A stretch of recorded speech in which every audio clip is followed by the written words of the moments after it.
저는 소도시에 사는 택시 기사입니다. 얼마 전 손님을 태워다 드리고 돌아오는 길이었습니다. 어느 산길 지방도를 달리고 있었는데 갑자기 비가 무섭게 쏟아지더군요. 한 치 앞도 분간하기 힘들어 속도를 낮추고 천천히 산길을 기어가다가 갑자기 사람이 도로로 뛰어들어 차를 세웠습니다. 매우 놀라 빗길임에도 불구하고 브레이크를 밟았고 차는 그 여자 코앞에 겨우 멈추었습니다. 잠깐 한눈이라도 바랐으면 큰일 날 뻔했죠. 미쳤어요? 죽으려고 환장했어요? 차가 오는데 갑자기 뛰어들면 어떡합니까? 아저씨, 저 좀 살려주세요. 문 좀 열어주세요. 빨리요. 저 좀 살려주세요. 여자는 뒤에 누가 쫓아오는지 주변을 돌아보며 문을 두드렸습니다. 뭔가 급한 사정이 있는 것 같았어요. 놀란 마음을 진정시키고 차 문을 열자 여자는 서둘러 차에 올라타더니 주변을 두리번거리며 말했습니다. 아저씨, 출발해주세요. 어서요. 이 사람한테 잡히면 안 돼요. 어서 출발해요. 아저씨. 나는 무슨 영문인지 모르고 여자 손님이 말하는 대로 차를 출발시켰습니다. 여자 손님이 뒤를 쳐다보면서 안절부절 못하고 있었고 따라오는 사람이 없는 것을 확인하자 그제야 여자 손님은 안도의 한숨을 내쉬었습니다. 여자 손님이 눈치를 살피다가 조심스럽게 물었습니다. 괜찮으세요? 어디 다친 데는 없으신지? 그러자 여자가 들릴 듯한 소리로 괜찮다고 대답하고 앉아서 눈물을 흘리고 있었습니다. 뭐라고 얘기를 해야 할 것 같은데 뭐라고 해야 할지 모르겠더라고요. 그래서 나는 차에 둔 휴지를 뽑아서 그 여자에게 주었습니다. 무슨 사정이 있는지 모르겠지만 보고 있으니 너무 안타까웠습니다. 산길을 벗어나니 퍼붓던 비가 조금씩 잦아들었습니다. 그런데 어디까지 모셔다 드려야 할지요? 목적지를 말씀해 주시면 그쪽으로 가겠습니다. 택시비는 천천히 주셔도 되니까 너무 걱정 마시고요. 날씨도 어두워서 아무데나 내리시면 안 되겠지 않습니까? 저 아무래도 집에 다시 들어가 봐야 할 것 같아요. 지금은 못 가고요.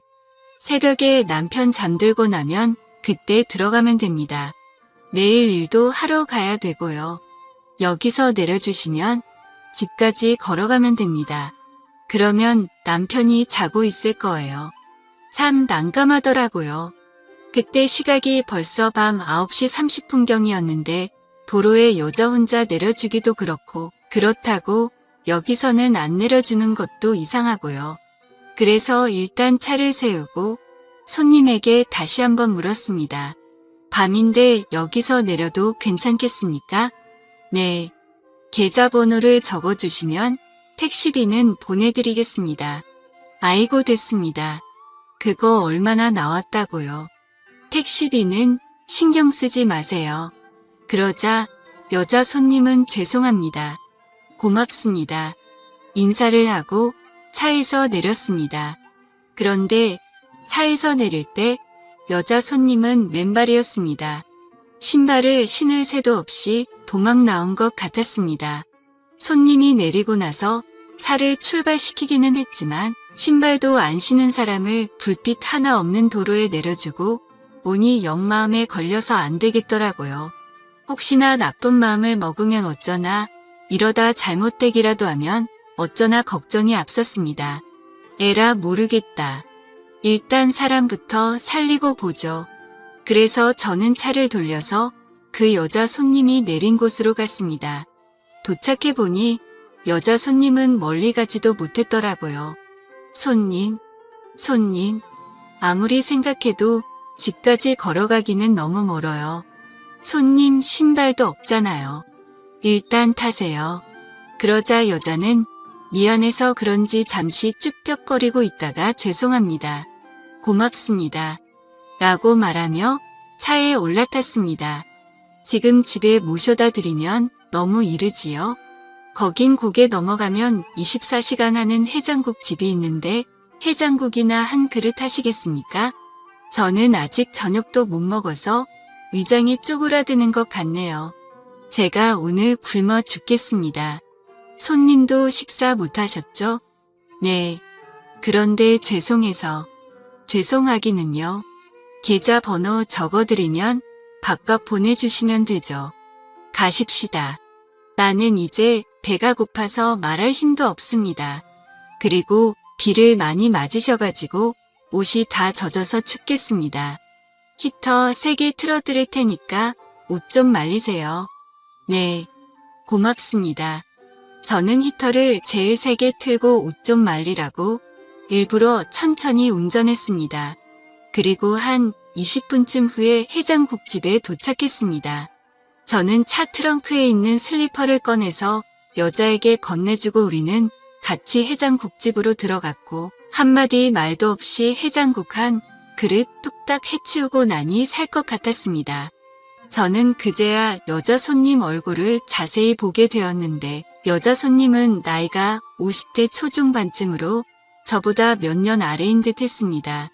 얼굴은 어디 넘어졌는지 아니면 남편에게 맞았는지 상처가 나 있었습니다. 여자는 많이 고단해 보였고 좀 쉬어야 할 것 같다군요. 해장국집에 나온 후 저는 근처 공터에 차를 세웠습니다. 엄청 고단해 보이시네요. 여기서 잠깐 눈 좀 붙이세요. 저는 오늘 하루 종일 운전하느라 앉아만 있어서 밖에서 좀 걸어야겠습니다. 저 신경 쓰지 마시고 편하게 좀 쉬세요. 1시간쯤 뒤에 댁에 모셔드릴게요. 저는 그렇게 말하고는 밖으로 나왔습니다. 비가 쏟아지고 난 다음이라 그런지 최여름 밤 공기가 깨끗하게 느껴졌습니다. 근처에 아카시아 나무가 많은지 바람이 불어오니 아카시아 향기가 진하게 전해져 오더군요. 12년 전 아내를 묻을 때도 그랬습니다. 암으로 세상을 먼저 떠난 아내를 선산에 묻었는데 초등학교 다니던 아이들도 울고 저도 울고 가슴이 멍멍해서 잘 가라는 말도 나오지 않았습니다. 너무 슬프고 막막해서 망연자실하고 있는데 어딘가에서 진한 아카시아 꽃 향기가 전해져 왔습니다. 그런데 그 향기를 맡으니 이상하게도 마치 아내가 옆에 와 있는 듯 느껴졌습니다. 나는 좋은 곳으로 가니 걱정하지 말라고 먼 훗날에 좋은 데서 다시 만나자고 말하는 것 같았지요. 그때 그 향기가 코끝을 스치니 죽은 아내가 떠올라 저도 모르게 눈물이 흘러내렸습니다. 말은 많지 않았지만 속정이 깊었던 사람이었습니다. 수줍음이 많아 웃을 때도 큰 소리를 내서 웃는 일이 잘 없었는데 웃는 모습이 하도 해맑아서 보고 있으면 제 마음에 있던 걱정도 거치는 듯 했지요. 아내가 떠나고 난 후 애 둘 키우고 먹고 사느라 바빠 아내는 잊었다고 생각했는데 그렇지도 않은 모양이었습니다. 문득 떠오른 아내 생각에 한숨을 쉬고 있는데 여자에서 잠든 줄 알았던 손님이 어느새 옆에 와 있었습니다. 그 여자는 한동안 말없이 기온을 시원하게 불어오는 밤바람을 쐬며 서 있었습니다. 그러다 문득 여자가 자기 얘기를 꺼내더군요. 남편한테서 도망치고 싶었어요. 그런데 결혼은 내 맘대로 해도 이혼은 내 맘대로 안 되네요. 남편은 저를 믿지 못해요. 자꾸 저를 이상한 여자로 생각해요. 결혼하고 얼마 안 돼서부터 그랬네요. 내가 24살에 그 사람과 결혼했으니 그렇게 살아온 세월이 거의 30년이 다 돼갑니다. 남편은 애를 못 낳는 사람이에요.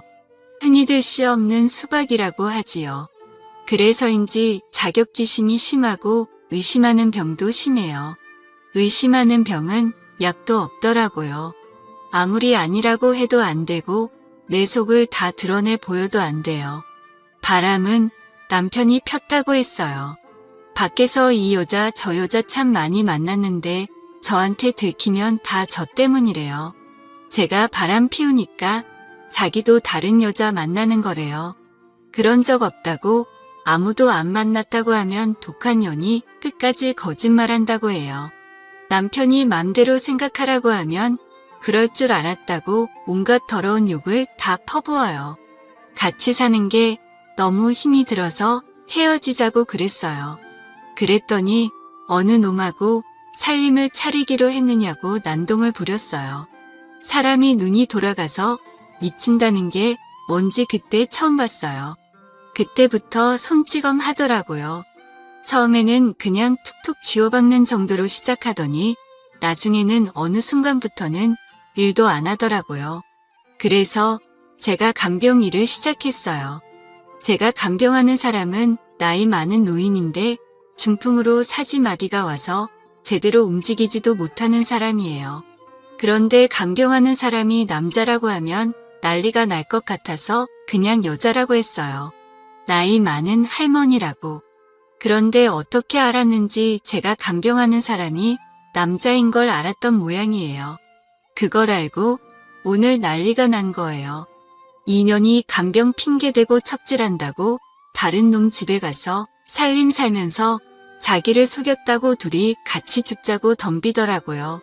그래서 도망쳐 나왔어요. 맨발인지 비가 오는지 옷이 찢어졌는지도 모르고 무작정 살기 위해 도망 나왔어요. 다행히 살긴 살았네요. 들어가도 괜찮으시겠습니까? 얘기 들어보니 가만히 있지 않을 것 같은데 설마 죽이게 하겠어요? 죽이면 죽죠 뭐. 여자는 뭔가 결심을 한 듯 보였고 저는 더 이상 뭐라고 할 수도 말릴 수도 없었습니다. 저는 잠시 후 그 여자 손님을 집 근처까지 바래다 주었고 택시에서 내리기 전 제 연락처와 계좌번호를 묻더라고요. 오늘 도와주신 은혜는 절대로 잊지 않겠습니다. 정말 감사합니다. 언젠가 꼭 이 은혜 갚겠습니다. 저는 여자 손님이 걱정되었지만 제가 할 일은 딱 거기까지인 듯 했습니다. 그저 속으로 별일 없길 바랄 뿐이었죠. 그 후 저는 여자 손님에게서 한 번쯤 연락이 올 줄 알았습니다. 그런데 일주일이 지나고 한 달이 지나도 아무런 연락이 없더군요. 처음에는 혹시 무슨 일이 있나 걱정이 되었는데 나중에는 그리 심한 마음이 들었습니다. 그날 그렇게 사람을 걱정하게 만들었으면 택시비는 아니더라도 연락이라도 한번 할 줄 알았는데 도움받을 때는 좋고 돌아서면 그뿐이구나 싶었죠. 그래, 다 그런 거지. 잠깐 스쳐가는 손님한테 내가 뭘 바라나 연락을 기다리고 있었던 제가 한심했습니다. 그렇게 3년의 시간이 흘렀습니다. 저는 늘 그대로 특별할 것도 대단할 것도 없는 일상을 보냈는데 언젠가부터 몸살이 오는 듯 하더니 기침이 나고 쿡쿡 쑤시는 듯 머리가 아파왔습니다. 저는 감기 몸살인가 보다 싶어 종합 감기약을 사다가 먹고 평소보다 일찍 집에 들어와서 일찍 잠자리에 들었습니다. 그런데 자고 일어나도 증세가 나아지지 않고 며칠간 약을 먹어도 차도가 없었습니다. 그제야 저는 약을 잘못 샀나 보다 싶어 병원에 가서 진료받고 약이나 찌어오자 싶어 갔는데 전혀 생각지도 못한 얘기를 듣게 되었습니다. 제가 폐암 사기라고 하더군요. 폐에서 시작된 암은 척추를 지나 어깨 머리까지 전이가 되었다고 했습니다. 병원에서 사기 판정을 받은 후 의사가 특별한 증상을 못 느끼셨냐고 묻다군요. 몸살이 난 듯 몸이 아프고 기침이 좀 나고 머리 아픈 것 외에 다른 증상은 없었습니다. 그래서 감기 몸살인 줄 알았습니다. 약국 가서 약을 지어 먹었는데도 나아지지가 않아 병원에 온 건데 그렇게 큰 병인 줄은 생각지도 못했습니다. 그랬더니 의사 선생님이 조금만 일찍 오셨으면 좋았을 걸 조금 늦게 오신 것 같다고 하더군요. 폐암은 원래 초기에는 아무 증상이 없다가 3기가 넘어가면서 서서히 증상을 보이기 시작하는데 가끔은 무증상인 경우도 있습니다. 그래서 이렇게 막바지에 오는 분들이 있는데 폐암이 이래서 무서운 겁니다. 이 상태로는 수술도 힘들겠네요. 그러면 저 죽습니까? 수술이 어렵기는 하지만 길이 없는 것은 아닙니다. 방법을 찾아보고 최선을 다해봐야죠. 의사 선생님이 듣기 좋게 줄여서 말했지만 제 귀에는 그 말이 가만히 없다는 말로 들리더군요. 이런 경우에 보통 얼마나 살 수 있습니까? 대개 6개월 정도 보시면 되겠습니다. 그런데 이건 어디까지나 통계적으로 그런 것이지 환자분이 어떻게 건강을 챙기고 생활하느냐에 따라 상태는 달라질 수도 있습니다. 방사선 치료도 해보실 수 있고 항암 치료도 원하신다면 하실 수 있습니다. 그래서 제가 그런 치료를 하면 병이 낫느냐고 물었더니 그건 아니지만 치료가 잘 되면 수술을 할 수 있을 거라고 하더군요. 한마디로 수술하기 위해서 치료를 받아보자는 거였습니다. 그래서 저는 그러냐고 잘 알겠다고 하고 병원을 나왔습니다. 도저히 엄두가 나지 않았습니다. 산다는 확신도 없이 항암 치료를 받고 고통을 참아낼 자신도 없었고 그 많은 치료비를 감당할 돈도 없었습니다.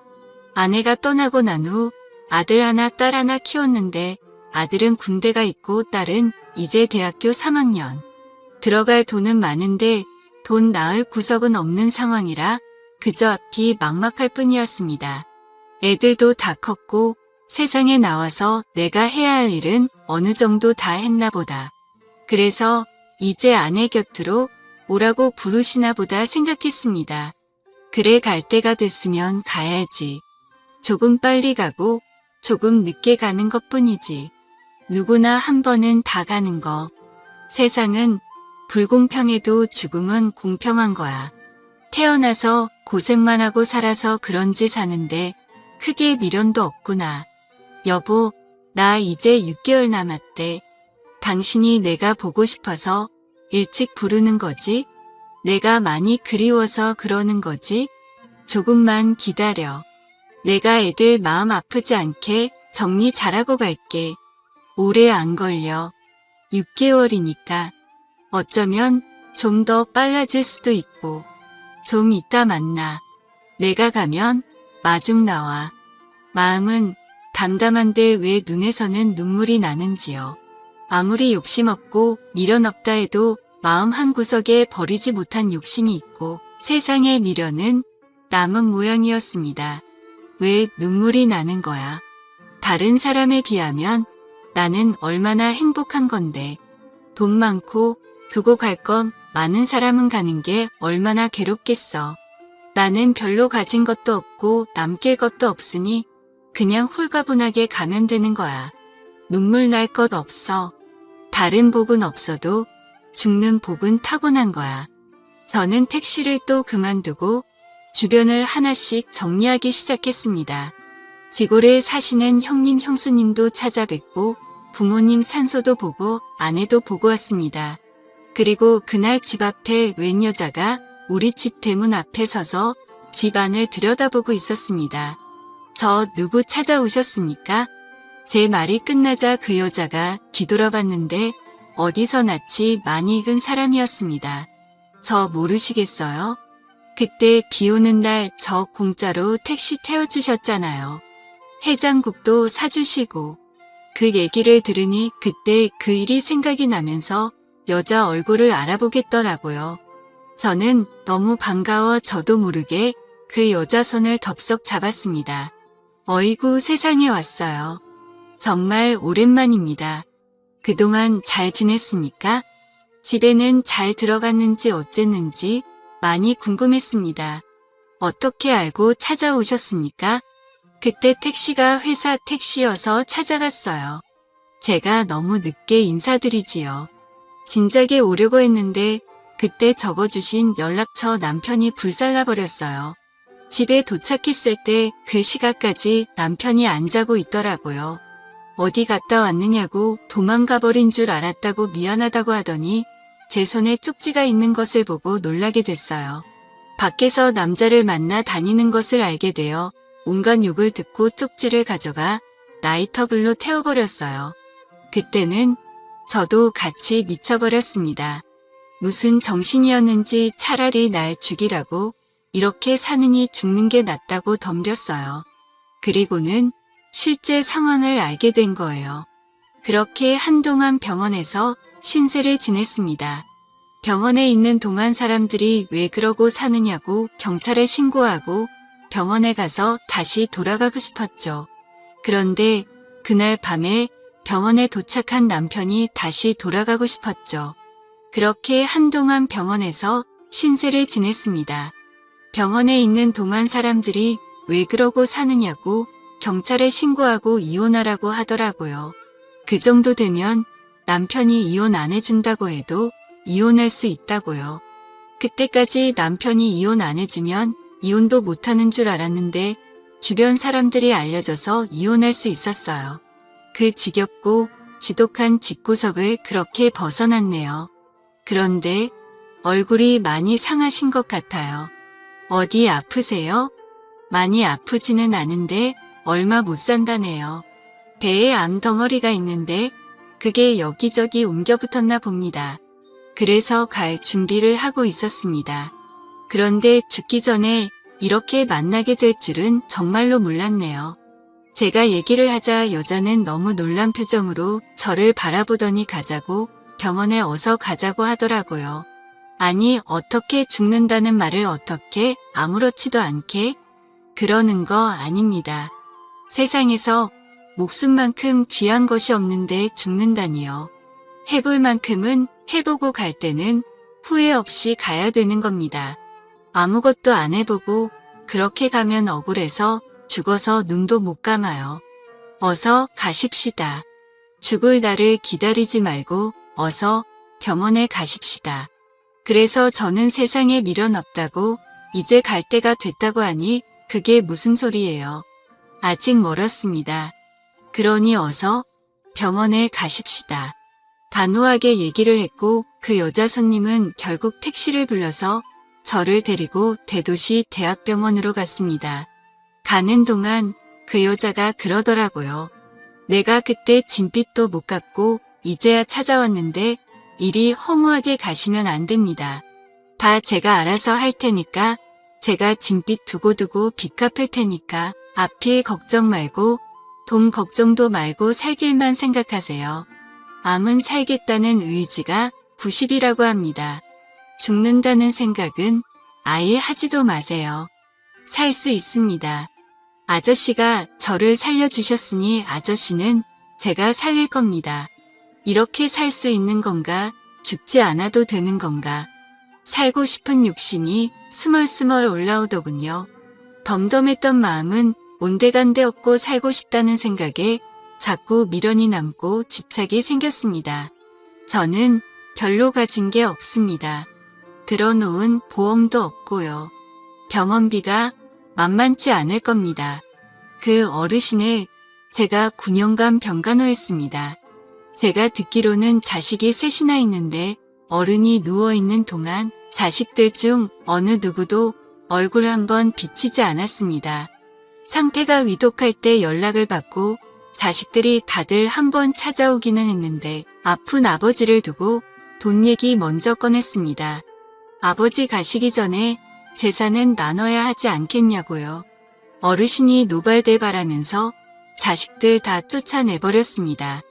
내가 아플 때 내 입에 밥 한 숟가락 넣어줘 본 적이 있냐고. 니들이 나 먹으라고 먹을 거 하나 사와 본 적이 있냐고요. 장례식도 필요 없고 재산도 필요 없으니 앞으로 죽어서도 찾아오지 말라고 했습니다. 재산은 세상 불쌍한 사람들에게 나눠줄 것이고 너의 것은 10원도 없다고요. 그래서 저는 어르신이 그 많은 재산을 사회에 다 기부한 줄 알았어요. 그런데 그걸 반은 기부하고 반은 제 앞으로 돌려놓으셨어요. 어르신이 살아계실 동안 제가 있어서 외롭지 않게 살다 간다고요. 언젠가 남편이 저를 찾아와서 행패를 부린 적이 있는데 어르신이 돈을 쥐어서 보내주셨습니다. 다시는 찾아오지 않는다, 각서 쓰는 조건으로요. 그 돈 받고 이 사람 2번 다시 괴롭히지 말라고 하더라고요. 한평생 어렵고 힘들게 살아왔는데 평생 없던 돈 폭이 뒤늦게 찾아온 것인지 죽을 때까지 이 돈을 다 쓰라고 해도 못 쓰겠어요. 그 많은 돈을 받으면서 내가 받아도 되나 어쩌나 마음이 무거웠는데 이렇게 쓰라고 준 돈인가 봐요. 그러니 돈 걱정은 마세요. 이 돈은 이렇게 써야 되는 겁니다. 사람 마음이 참 간사하대요. 죽는다고 생각했을 때도 눈물이 나왔는데 살아보자고 했을 때도 눈물이 나더라고요. 어떤 것이 진짜 내 마음인지 저도 제 마음을 모르겠더군요. 그렇게 저는 그날 바로 대학병원 특실에 입원해서 검사 후 집중 치료를 받았죠. 그 여자는 잠깐씩 볼일 보러 가는 거 외에 제 곁을 떠나지 않았습니다. 가봐야 되는 거 아니냐고 했더니 그 여자가 웃으면서 그러더군요. 나는 평생 아픈 사람 병간호하는 팔자인가 봐요. 아픈 사람 있는데 어딜 갑니까? 병간호해야죠. 고맙기도 하고 미안하기도 하고 저야말로 뒤늦게야 이게 무슨 복인가 싶었습니다. 암은 다른 장기로 전이가 되긴 했지만 항암 치료와 피로적 치료를 병행하면서 상태는 많이 나아졌고 의사 선생님이 보시더니 이제 수술해도 되겠다고 하더라고요. 선생님 잘 부탁드립니다. 제일 좋은 약 써주시고 수술 잘 부탁드립니다. 그 여자는 의사 선생님 볼 때마다 신신당부를 했습니다. 저는 폐의 절반 가까이 떼어내는 절제술을 받았고 다행히 수술 경과도 좋고 회복도 빨라서 퇴원하게 되었습니다. 퇴원을 앞두고 그 여자가 그러더라고요. 폐 수술 후에는 공기 좋은 데 가서 요양해야 된다고 하던데 혹시 제가 이런 말하면 어떨는지 모르겠는데 저하고 같이 시골에 가시겠습니까? 마당도 있고 뒤에는 텃밭도 있어서 농약 안 치고 채소도 길러 먹을 수 있을 것 같은데 저야 좋지만 매일 제 병관을 하시고 거기 저랑 같이 가시면 제 뒤치다꺼리 해야 될지도 모르는데 귀찮지 않습니까? 조실부모하고 고아로 자란 내가 이 나이 먹도록 자식이 있길 하나 형제지간이 있길 하나 세상 툴툴 털어 의지할 곳도 없는데 사람이 귀찮으면 되겠습니까? 저번에 병원에 왔을 때 보니까 아저씨 딸도 참 예쁘게 컸고 아들도 참 잘 자랐던데 내가 도와줄 수 있는 건 없을까? 그 여자는 그저 내 몸을 안아주고 내가 도움이 좀 되고 싶더라고요. 생판 모르는 사람도 돕고 산다는데 이렇게 인연이 맺어졌으니 돕고 살면 좋을 것 같아서요. 아저씨만 부담스럽지 않으면 그렇게 하고 싶네요. 그 얘기를 듣는데 제가 이 여자를 너무 그냥 놔주는 건가 하는 생각이 들었습니다. 여자가 용기를 내어서 얘기하는데 가만히 듣고만 있으면 남자 체면이 말이 아니더라고요. 그래서 저도 용기를 내어서 말했습니다. 아주머니, 아니 용순 씨. 내 옆에 있어줘서 도망가지 않고 나를 돌봐줘서 정말 고맙습니다. 그리고 언젠가부터 이 얘기는 하려고 했는데 그때 처음 본 날 우리는 뭔가 인연이 있었는데 우리는 뭔가 인연이라는 생각이 들었습니다. 연락이 올 줄 알았는데 연락이 안 와서 얼마나 섭섭했는지 모릅니다. 그런데 이렇게 찾아와 주어서 내가 얼마나 행복한지 몰라요. 내 몸이 더 건강해져서 오래오래 용순 씨와 함께하고 싶습니다. 죽은 제 아내가 들으면 섭섭할지 모르겠는데 죽을 때까지 용순 씨하고 행복하게 한번 살아보고 싶습니다. 그렇게 저는 용순 씨와 시골에 자리를 잡게 되었고 우리는 그곳에서 우리 둘만의 조촐한 결혼식을 올리고 사진도 찍었습니다. 용순 씨와 함께 산 지 벌써 2년이 흘렀네요. 즐겁게 살아서 그런지 몸도 점점 건강해지고 있고 가끔 병원에 가서 검진을 해보는데 아직까지 재발은 없다고 하더라고요. 아내한테 곧 만나자고 인사를 했는데 그때 한 인사는 취소해야 할 모양입니다.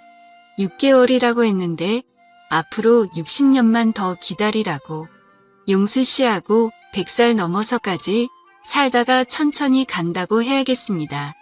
원래 정해진 인연이 있는 건지 아니면 인연은 우연히 맺어지는 건지 모르겠습니다만 이렇게 맺어진 인연을 귀하게 생각하고 소중히 아껴주며 살아가겠습니다. 용수 씨와 함께 산 지 벌써 2년이 흘렀네요. 제 사연을 읽어주셔서 감사합니다.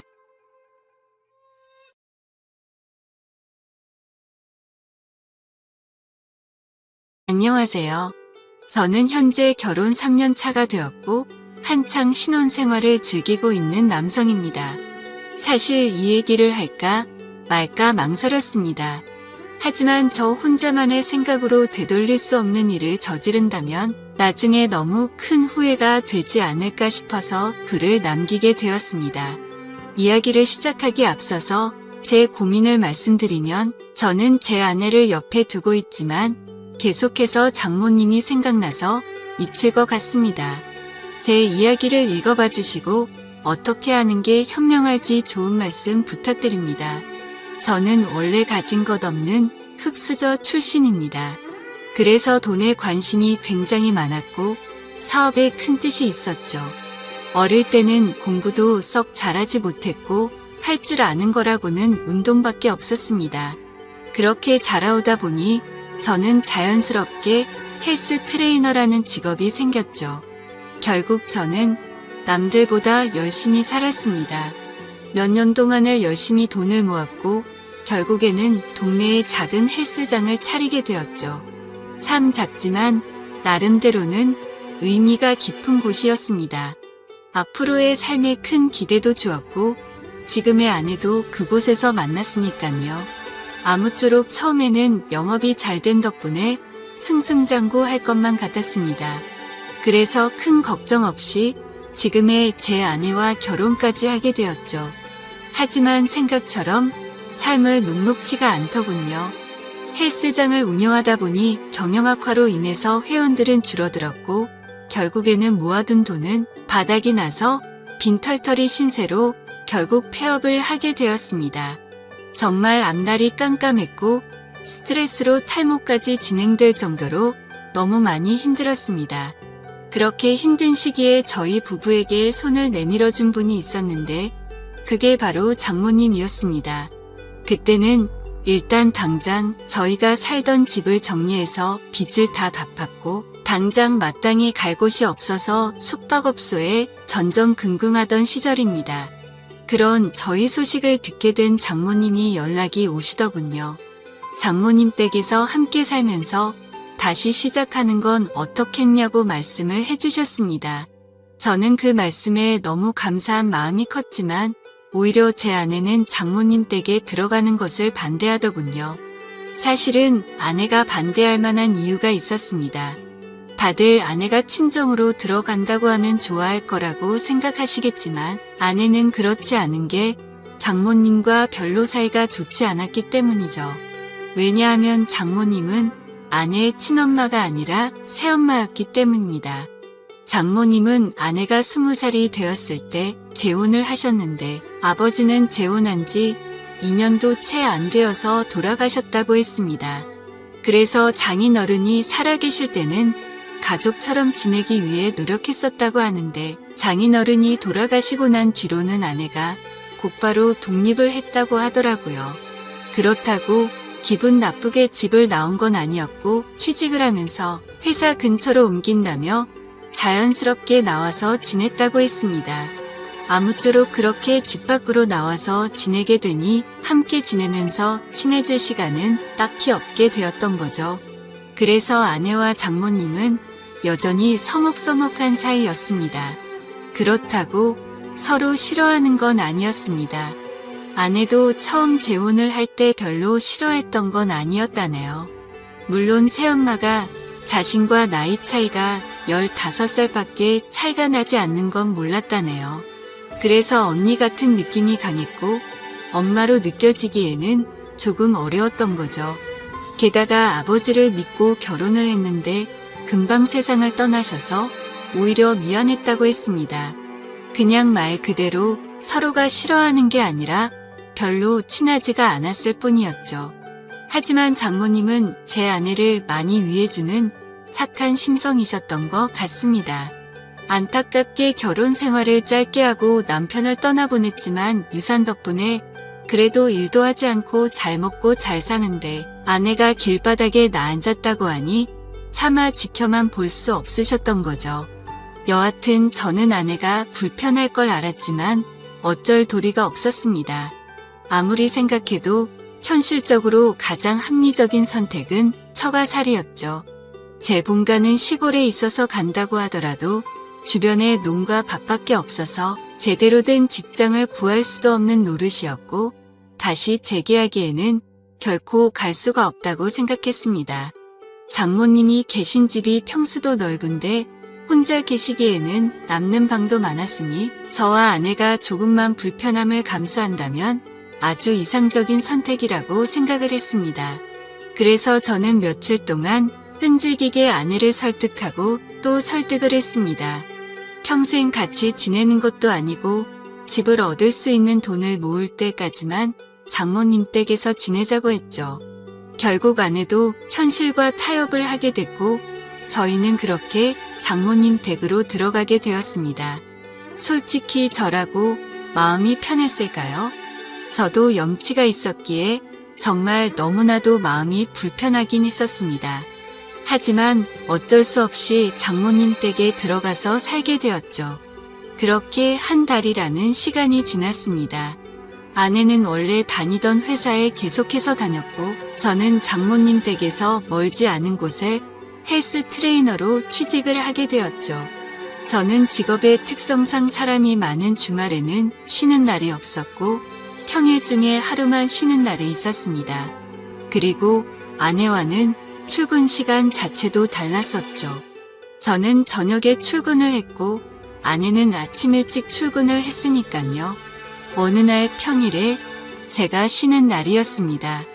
저는 오랜만에 쉬는 날이어서 마음 편하게 산책이나 할 겸 동네 공원에 가서 가볍게 조깅을 하고 집으로 들어왔습니다.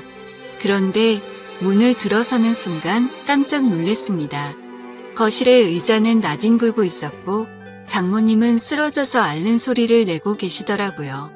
저는 놀라서 얼른 장모님께 달려 들어갔습니다. 몸 상태를 봤더니 다행히 어디가 부러지거나 한 건 아니었고 근육이 놀라서 경직이 되어 있었습니다.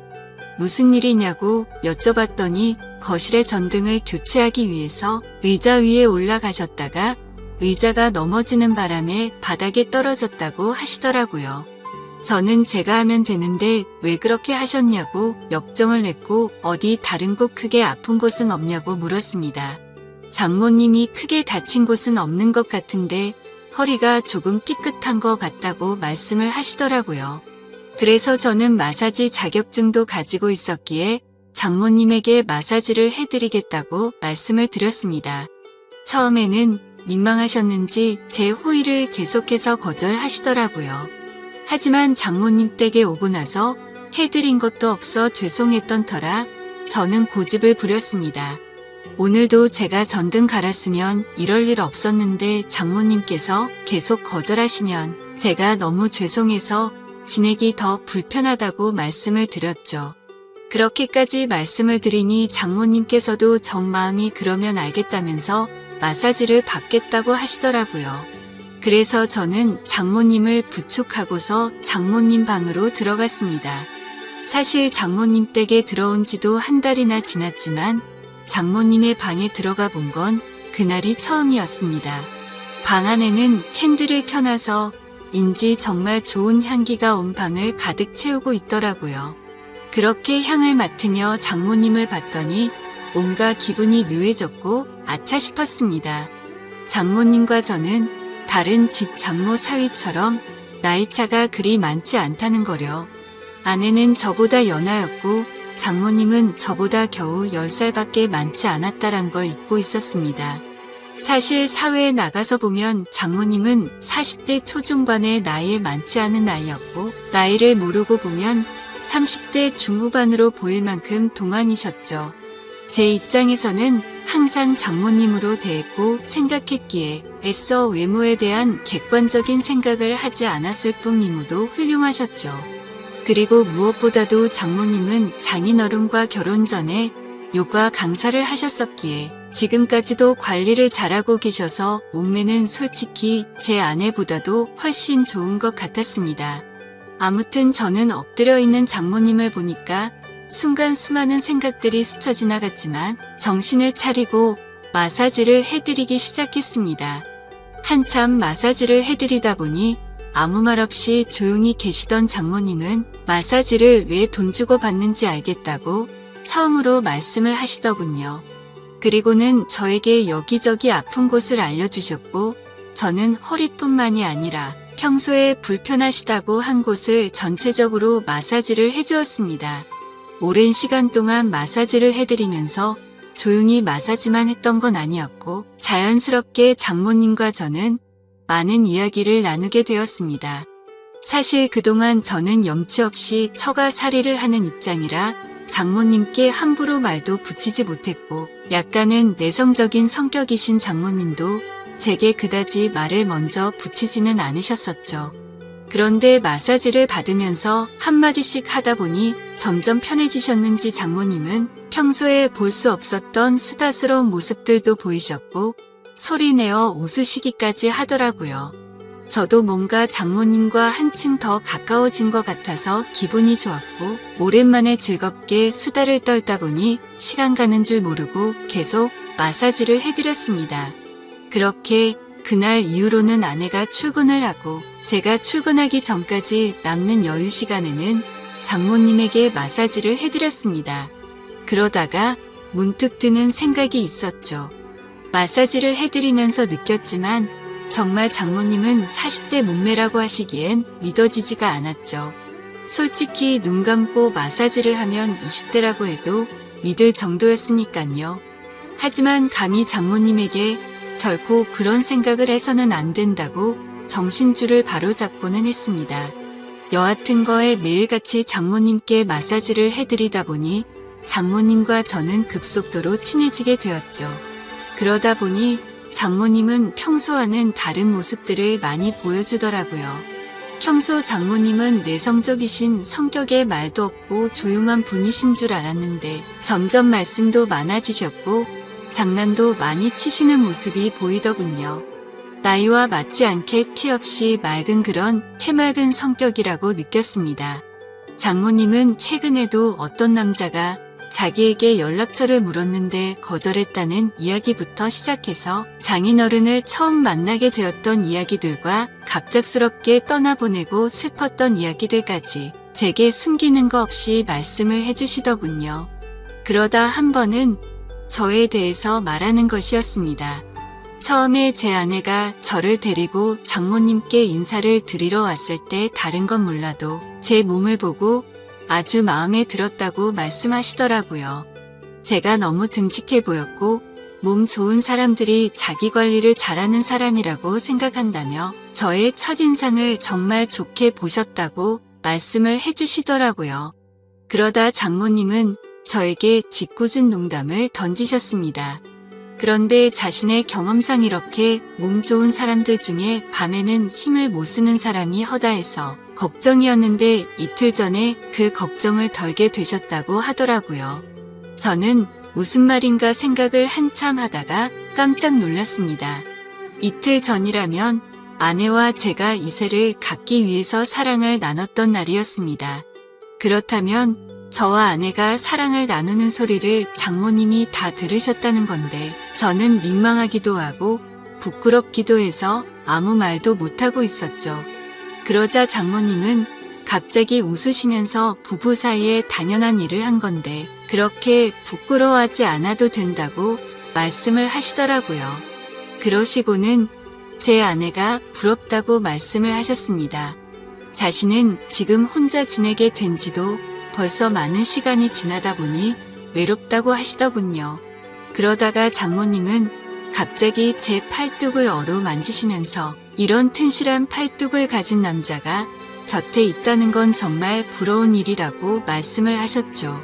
그날 이후부터는 장모님의 장난스러운 스킨십은 계속되었습니다. 저도 기분이 썩 나쁘지는 않았죠. 솔직히 말해서 좋다고 생각도 했었습니다.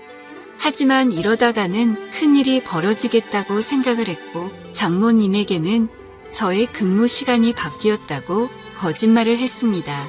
그날부터는 저는 아내와 함께 출근을 하게 되었고 아내가 퇴근하는 시간을 맞춰서 같이 집으로 들어갔었죠. 그렇게 저는 가정의 평화를 위해 장모님과의 거리를 두기 시작했습니다. 장모님도 제가 아내와 함께 있으니 둘이 있을 때처럼 함부로 장난을 치지는 못하셨고 별탈 없이 시간이 흘러가고 있었죠. 그러다 며칠 뒤 저는 아침에 아내와 함께 출근을 하기 위해 집 밖으로 나왔고 마땅히 갈 곳이 없어서 집 근처 커피숍에서 휴대폰을 하면서 시간을 보내고 있었습니다. 그런데 갑자기 장모님에게 전화가 오더군요. 무슨 일이지 싶어서 전화를 받았더니 장모님은 제게 어디냐고 물으시더라고요. 저는 지금 헬스장에서 일을 하고 있다고 했죠.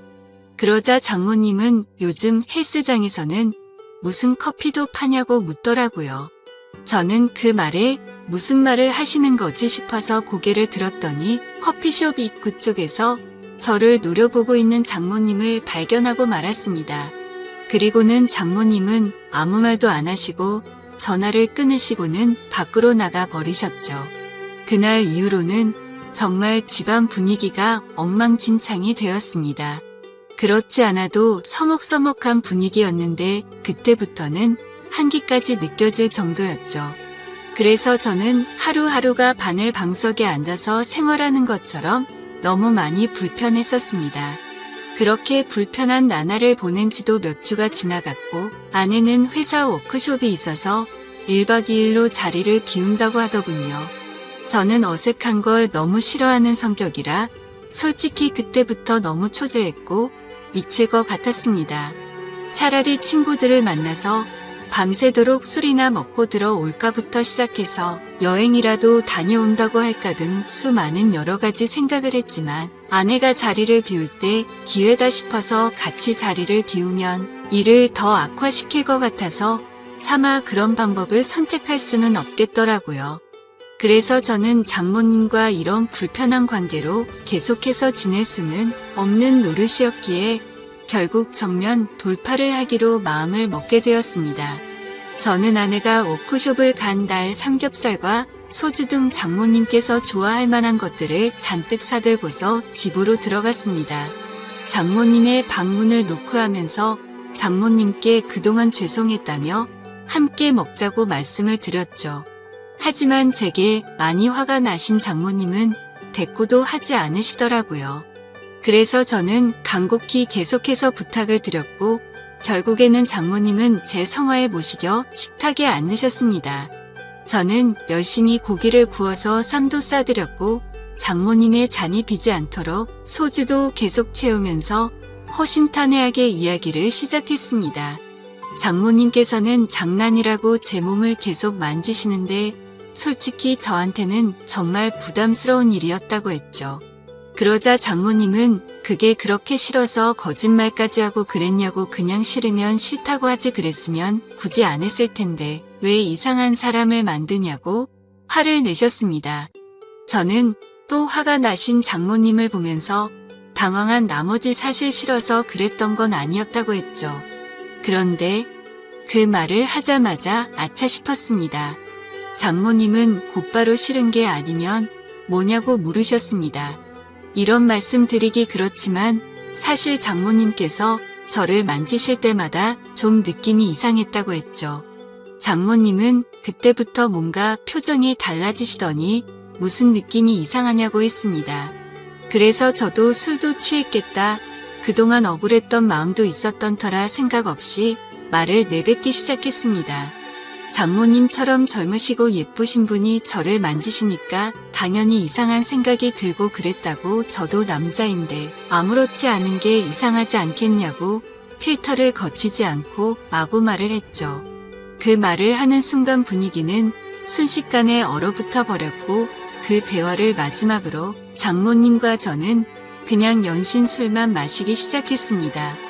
그래서 저는 분위기를 만회하고자 장모님에게 시덥지 않은 농담을 던지기 시작했지만 분위기는 쉽사리 나아지지 않더라고요.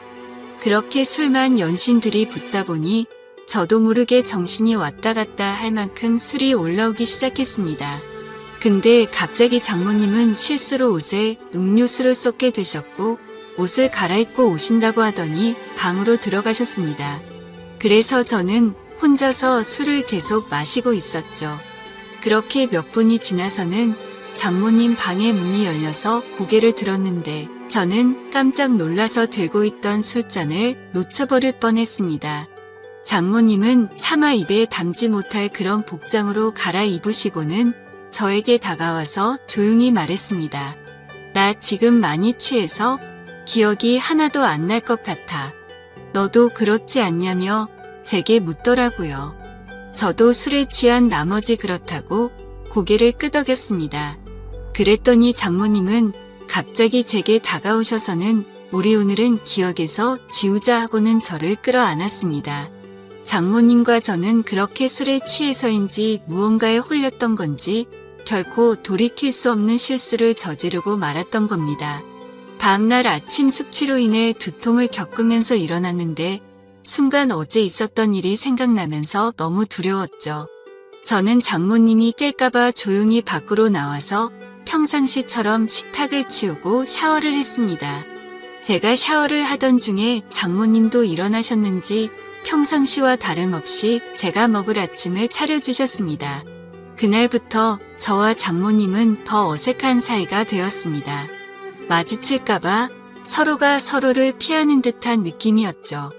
그렇게 며칠이 지나게 되었고 장모님은 따로 아내를 부르더니 통장을 하나 건네주었습니다. 좋은 집은 아니어도 오피스텔 보증금 정도는 될 것 같다면서 줬다고 하더군요. 그렇게 그날 이후로 저와 아내는 장모님 댁에서 나오게 되었고 새로운 오피스텔을 얻어서 지내고 있습니다. 그로부터 벌써 한 달이라는 시간이 지났습니다. 정말 그날 일은 잊으려고 무던히도 애써봤고 사실 금방 잊혀질 거라고 생각했습니다. 그런데 제가 정말 미쳐버린 건지 그날 있었던 일이 너무 생생하고 그립다고나 할까요? 정말 제가 이래서는 안 되는데 제 아내를 옆에 두고서 저는 장모님이 계속해서 생각나서 미쳐버릴 것 같습니다. 차마 이런 생각을 하는 것조차 욕을 먹어 마땅한 그런 일인 걸 잘 알지만 사람 마음이라는 게 수학 공식처럼 답이 정해져 있는 게 아니잖아요. 장모님의 얼굴을 한 번 더 보고 나면 제 마음이 착각을 했구나 생각할 수도 있을 것 같은데 용기를 내서 장모님에게 연락을 하는 게 맞을지 어떻게 해야 할지를 잘 모르겠네요. 다른 분들이라면 어떻게 하실 것 같으신가요? 그냥 얼굴만 보는 건데 크게 문제가 되진 않을 것 같고 연락을 해보는 게 맞을까요? 아니면 지금처럼 계속 참아가면서 살아가는 게 맞을까요? 부디 현실적인 답변 부탁드리겠습니다. 감사합니다.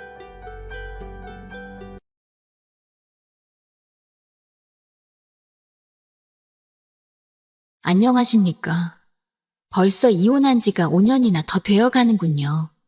철없게도 남들보다 젊은 나이에 사고를 쳐서 결혼을 좀 일찍 하게 되었습니다. 그래도 가장의 책임감으로 어떻게든 잘 이끌어가 보려고 노력했는데 난데없이 처제가 나타나면서 제 결혼 생활이 뒤틀려 버리게 되었네요. 원치 않는 상황이 계속 반복되고 처제도 적당한 데서 멈출 줄을 몰라 결국 아내와는 헤어지게 되었습니다. 말씀드린 것처럼 어쩌다 보니 속도 위반을 하기는 했지만 그렇다고 해서 전처와 철없이 사랑만 했던 건 아닙니다. 당시에 전처를 향한 마음은 진심이었고 처제가 저희 앞에 나타났을 때도 저는 전처를 진정 사랑했기에 그렇게 행동할 수 있었던 거지요. 아무튼 결혼 당시에는 참 눈치가 많이 보였습니다. 처가에 갈 때마다 기가 팍 죽어서 가야 했지요. 그도 그럴 것이 저도 어렸지만 전처는 저보다도 나이가 어렸으니 말입니다. 처가에서는 전처가 공부도 잘하고 좋은 대학 나와서 이것저것 투자를 많이 했는데 정작 취직도 하기 전에 애엄마가 되어버렸으니 말이지요. 그나마 그래도 큰소리 칠 수 있었던 건 저희 집에 돈이 조금 있었다는 거지요. 저희 아버지께서 그래도 이제 아빠가 되는데 너 학교며 성적이며 보아하니 좋은데 취직하기는 글렀고 뭐 카페라도 하나 차려줄 테니까 그거나 열심히 운영해보라 하셨지요. 그런데 정말 불행 중 다행인지 제가 사업에는 조금 소질이 있었나 봅니다. 그래서 사업이 상상 이상으로 잘 되기 시작했고 제가 제 손에 떨어지는 수입이 조금 넉넉해지면서부터는 처가의 눈치를 볼 필요도 없게 되었지요. 아무튼 사업이 자리를 잡기 시작하니 저는 기세를 몰아서 2호점 오픈 준비에 들어갔습니다. 그때도 아직 30이 채 되기 전이었거든요. 그러니 자만심도 조금 있고 그래서 눈에 보이는 게 없었습니다. 그래도 진짜 하늘이 도왔는지 처음에는 가게가 잘 안 되고 반응도 없어서 큰일 났구나 싶었는데 근처에 뭐 이런저런 게 들어오면서 2호점도 순식간에 매출이 오르게 되었지요. 사업 이야기는 대충 하고 아무튼 전처한테는 당시에 아직 대학을 졸업하지 않은 3살 아래의 여동생이 한 명 있었습니다. 저도 집에서는 외동이고 처제가 애교도 많고 귀염 떠는 성격이라 그런지 처제를 제 여동생처럼 대해주고 잘 지냈습니다. 처제가 제 가게에 자주 놀러 오기도 했지요. 남자친구라고 하나 생기면 가끔씩 데려와서 저한테 인사를 시키고 그랬는데 그때마다 저도 처제한테 커피값만 내주는 게 아니라 용돈도 두둑하게 챙겨주고 아니면 기세워주려고 좋은데 데려가서 밥도 먹이고 그랬습니다. 전처는 취직을 하고 싶어 했지만 애 때문에 하는 수 없이 전업주부가 되었지요. 그래도 그때까지만 해도 전처가 육아 스트레스나 뭐 자기 꿈을 포기했네 어쩌네 하는 스트레스로 저한테 짜증을 내거나 투닥거리 한 적이 몇 번 있지는 않았고 대충 잘 지내고 있던 시기였지요. 그런데 장인의 건강이 나빠지면서부터 모든 일이 꼬이고 말았습니다. 전처랑 아이가 생겨서 결혼해야겠다고 찾아갔을 때는 당장 마당에 있는 나무를 뽑아다가 저를 묶어놓을 기세로 성질을 부리시던 분이셨는데 그만큼 건강하던 분한테 암이 발병한 겁니다. 그래도 불행 중 다행히 초기에 발견이 되었다는 거지요. 게다가 검진 또한 제 소개로 갔기 때문에 한참 기가 살았네요. 아무튼 치료도 잘 되었는데 장인이 이제는 공기 좋은 곳에서 노후를 보내고 싶다고 시골로 내려가게 되었습니다. 문제는 두 분이 시골로 내려가신 건 좋지만 처제가 아직 장인장 모댁에서 같이 살면서 학교를 다니고 있었거든요. 그래서 저희 집에 처제가 독립할 때까지만 같이 지내게 해달라고 부탁을 하신 겁니다. 첫째 애엄마 만들어서 날개도 피지 못하게 만들었는데 둘째 잠깐 도와달라는 거 그 정도 부탁도 못 들어주나 하는데 말문이 턱 막히더군요. 그나마 처제가 그동안 저한테 잘했고 애교도 많고 전처랑도 우애가 좋았기에 별일이 있겠나 싶어서 그러겠다 했습니다. 아내한테 잘하기로 했던 다짐도 있다 보니 돈 좀 번다고 거만 떨지 않고 겸손해야 한다는 생각도 갖고 있던 차였지요. 신혼집도 저희 부모님 덕분에 방 3개짜리, 신축에 화장실도 2개짜리라서 같이 지내는데 크나큰 어려움이 있던 건 아니었습니다. 하지만 처제가 들어와 살게 되니 여간 불편한 게 많더라고요. 전처랑 단둘이 즐거운 시간 좀 보낼라 치면 괜히 인기척이 더 느껴지는 것 같고 소리가 새어나갈까 조심조심 해야 했고요. 거기에 더불어 저도 집에서는 트렁크만 입고 편하게 다니는 게 좋은데 복장 또한 신경이 쓰였지요. 자매다 보니 둘이 싸우기도 엄청 싸우더군요. 사소한 것들로 싸워서 제가 딱히 개입할 필요도 없고 그러려니 하고 있었는데 하루는 저 때문에 둘이 싸우기 시작한 겁니다. 이유가 뭔가 하고 들어봤더니 처제가 사실 집에서는 옷을 한 줌도 안 되는 걸 입고 있는답니다. 그 편이 편하니까요. 저도 이해가 되는 게 저 역시 집에서는 편하게 입고 있는 게 좋다는 주의였으니까요. 그런데 전처는 그게 못마땅했던 겁니다. 저는 사실 처제를 딱히 여자로 의식하거나 그런 것도 아니었고 오히려 외동인 저한테는 애교 많은 여동생 같은 느낌이었거든요. 하지만 전처는 그렇게 생각하지 않았던 거지요. 아무리 그래도 그렇지 아직 혈기왕성한 나이의 형부가 집에 있는데 어떻게 그런 옷 같지도 않은 옷으로 겨우 가리고만 있을 생각을 하냐고 싸우고 있더라고요. 저는 뭘 입은들 어떠냐며 처제 편을 들어줬지요. 아내 편을 들지 않은 이유는 저 또한 집에서 트렁크 하나만 입고 자유롭게 돌아다니고 싶은 마음이 컸기 때문입니다. 그런데 아내는 제 이유도 듣지 않고서는 아주 둘 다 미쳤다면서 성질을 부리기 시작했지요. 아무튼 그날은 그렇게 하고 결국 결과는 나지 않고 그냥 넘어갔습니다. 당연히 복장도 처제나 저나 둘 다 조심할 수밖에 없었지요. 어쨌든 실질적 집에서 가장 파워가 센 사람은 아내였으니 말이지요. 그런데 전처가 그날을 기점으로 엄청 사소한 걸로 화를 내고 그러기 시작한 겁니다. 사건의 발단은 솔직히 자세히 기억이 나지 않을 정도로 별것도 아닌 일이었는데 둘이 자존심 세우다가 언성이 높아지고 싸움까지 이어지게 되었지요. 그러다 보니 저도 열이 받아서 그랬나 방문을 부서질 기세로 쾅 하고 닫고는 그 길로 핸드폰만 들고 집 밖으로 뛰쳐나가 버렸습니다. 집 근처에 있는 편의점에서 혼자 소주랑 맥주랑 섞어서 마시면서 기분을 풀고 있는데 처제한테서 전화가 한 통 오더군요.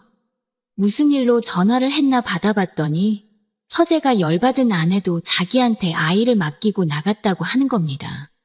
집안 분위기 때문에 처제가 아이 좀 대신 케어를 해주려고 했는데 아무리 해도 울음을 그치지 않아서 전화를 한 거라고 하더군요. 아내는 전화를 안 받는다고 하고요. 아내는 아무래도 집에 안 돌아올 분위기라고 생각해서 저도 그럼 술이나 진탕 마시자 하고는 편의점에 있는 술이란 술은 전부 싹 다 사가지고 집으로 갔습니다. 애는 처제 말대로 앙앙 울고 있고 처제는 애를 들쳐업고 당황해서 어쩔 줄 몰라 하고 있고 아무튼 애를 제가 어떻게 재우고 나서 거실로 나왔습니다. 둘 다 서로 경황이 없어서 몰랐는데 처제가 언니도 나갔고 저도 나가서 집이 비어있다고 해서 편하게 있는다고 별것도 안 입고선 민망하게 있더라고요. 둘 다 눈치를 채지 못했던 상황이었고 이윽고 처제가 그 상황을 눈치를 채고 후다닥 방으로 도망가듯 들어갔습니다. 괜히 제 시선이 향한 곳 때문에 더 분위기가 그래졌나 싶었는데 조금밖에 안 마시긴 했지만 술 기운도 있고 해서 그냥 술이나 더 마시다가 기분 좋게 잠이나 들자는 생각이었지요. 그래서 편의점에 사온 술에다가 간단한 데워 먹는 안주거리 꺼내서 저 혼자 나름 술상을 차리기 시작했습니다. 한참 다 차려놓으니 다시 아내가 원하던 대로 꽁꽁 싸매고 있는 처제가 나타나서는 형부, 저도 옆에서 같이 마셔도 돼요? 하고 묻길래 그러라고 했지요. 어차피 혼자 다 마시기에는 조금 넉넉하게 사오기도 했으니 말입니다. 같이 술 한잔 나누고 있는데 처제가 지네 언니지만 제 편을 들면서 욕도 해주고 제 기분을 많이 헤아려 주더라고요. 그래도 처제가 가족이라고 언니 편을 들어주는데 솔직히 반성도 많이 하고 그랬습니다. 처제랑은 한참 늦게까지 술을 마시다가 자러 갔고 그때까진 아무 일도 없었습니다. 다음날 아침이 돼서야 아내가 들어왔지요. 처제가 제 기분도 많이 달래줬고 저도 더 자존심 부려봐야 뭐가 있겠나 싶어서 아내랑은 그날 화해하고 풀었습니다. 아무튼 처제가 그 당시에 남자친구가 새로 생겼어요. 매번 하는 것처럼 제가 일하는 가게로 데리고 와서 남자친구 소개도 시켜주고 저랑 같이 나가서 밥도 함께 하고 그랬지요. 그런데 알고 봤더니 그 남자친구란 자식이 사실 처제랑은 진심으로 만나고 싶었던 게 아니고 그냥 어떻게 하루만 재밌게 보내고 싶었던 겁니다. 처제는 그런 것도 모르고 형부인 저한테 인사도 시켰고 했으니 자기랑 본격적으로 연애를 하고 싶어 하는 사람이라고 믿었는지 그 자식한테 모든 걸 허락해버린 상황이었고요. 집에 와서 세상이 무너진 듯 울고 있는 처제의 모습을 보니 마음이 짠하더군요.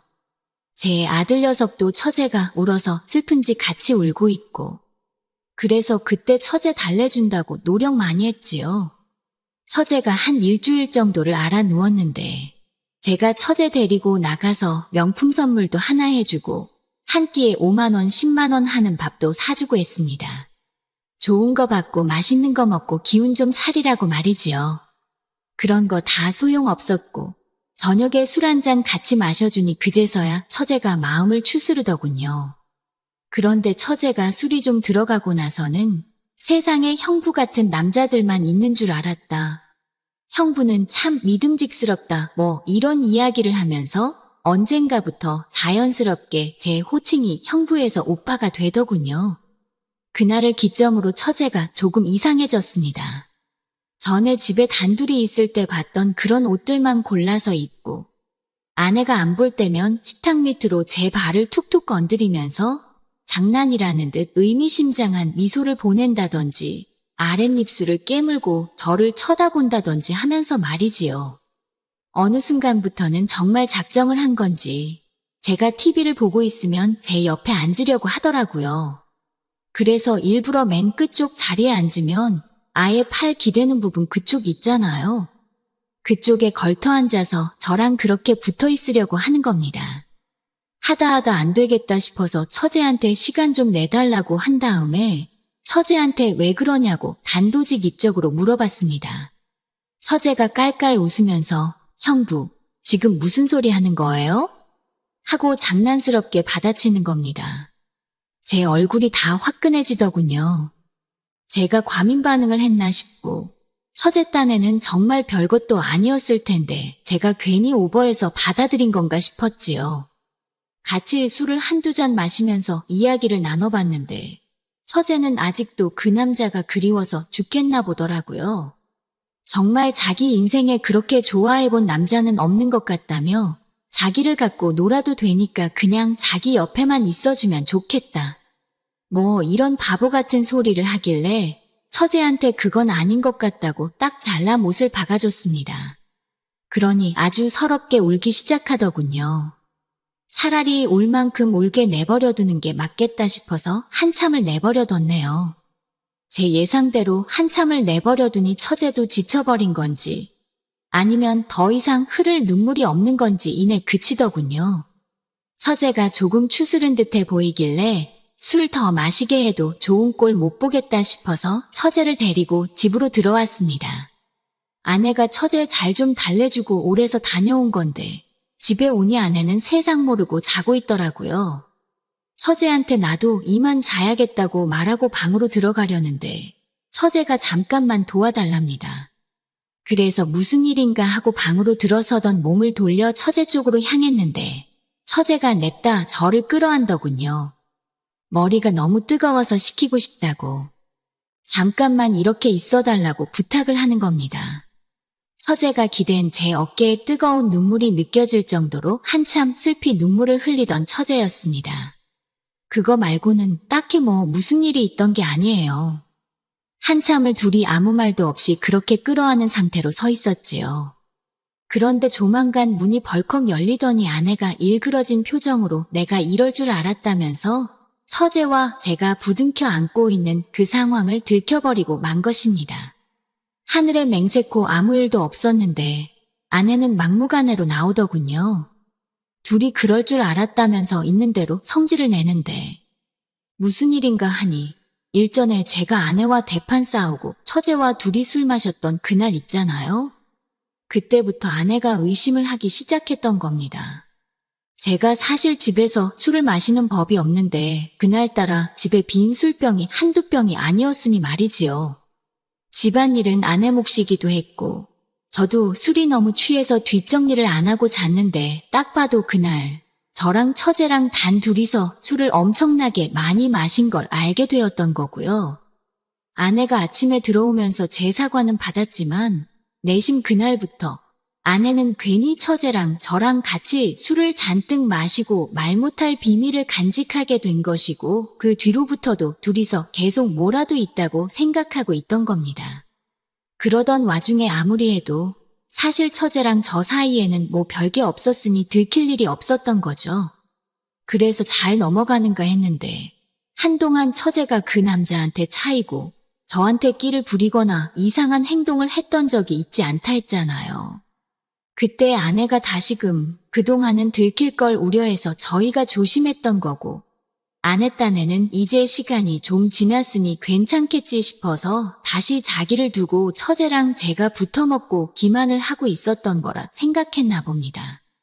그러던 와중에 또 좀처럼 빈틈이 없다가 이번에 아내가 먼저 저한테 처제 좀 달래주고 오라 그렇게 함정을 파놓고 자는 척을 하면서 기다리고 있던 겁니다. 자기가 집에서 자고 있으면 저랑 처제랑 그 자리에서 뭐라도 할 줄 알았나 봅니다. 처제가 아무리 설명해도 제가 아무리 이야기를 해도 아내 머릿속에는 이미 저는 처제와 선을 넘을 대로 넘은 남편이 되어 있더군요. 솔직히 더 설명할 틈도 없었습니다. 그래서 결국 이혼을 하게 되었지요. 시골로 내려간 장인 장모도 엄청 열이 받아서는 내 딸을 맡긴 거지. 한 명을 더 준 게 아니었다면서 아내가 했던 말은 거의 기정사실이 되어 있더군요. 결국 이혼을 하게 되었고, 아내는 물론이고 처제까지 같이 제 곁을 떠나가게 되었습니다. 그냥 결혼 생활했던 기간만큼 해서 위자료 주고, 아이는 제가 데려오는 걸로 해서 길게 끌지 않고 끝냈지요. 처제는 일말의 책임을 느끼는 건지 5년이 지난 지금도 저한테 개인적으로 연락이 오곤 합니다. 애초에 이렇게 된 게 자기의 책임이 크다며 그 사실을 통감하고 있던 처제였기에 저한테 더 잘하려고 하는 듯합니다. 하지만 이제 처제도 30이 다 돼가는데 남자친구를 따로 만들지 않고 있어요. 제가 쉬는 날이면 회사도 휴가 내고 저희 집으로 찾아옵니다. 집안일 좀 거들어주겠다고요. 처제가 쉬는 날이면 저 외롭지 않게 해주겠다며 제 가게로 오거나 집으로 찾아옵니다. 같이 시간 보내자고요. 이렇게 마음 써주는 처제가 고맙긴 하지만 처제도 알아줬으면 하네요.